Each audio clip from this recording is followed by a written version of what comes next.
নাজিৰাৰ গেলেকিত ONGCৰ গেছ পৰিবাহী পাইপ ফুটি গেছ নিৰ্গত হৈছে।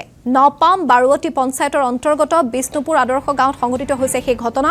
যিকোনো মুহূৰ্তত ভয়ংকৰ দুৰ্ঘটনা সংঘটিত হোৱাৰ আশংকা কৰা হৈছে। এখন ব্ৰইলাৰ ফাৰ্মৰ তলেদি যোৱা পাইপলাইনত সংঘটিত হৈছে সেই ঘটনা। ব্ৰইলাৰ ফাৰ্মখনৰ তলেদি ONGCৰ গেছ পৰিবাহী পাইপ সংলগ্ন আছিল। ONGCয়ে পুৰণি পাইপ সলনি নকৰাৰ ফলতে এই ঘটনা সংঘটিত হৈছে।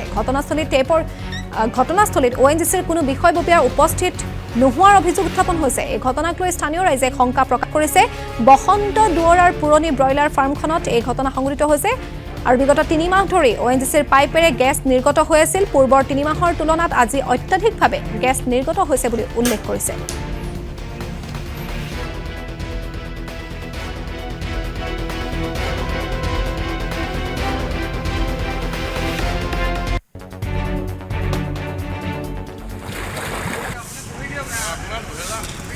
কিন্তু আজি ৰাতিপুৱাৰ পৰা আপোনাৰ বৃহৎ বুৰবুৰণি হৈছে আৰু এই মানে প্ৰায় ৬০-৭০ ফুট আঁতৰলৈকে মানে আপোনাৰ গেছ আৰু গোন্ধত মানে থাকিব নোৱাৰা হৈছে।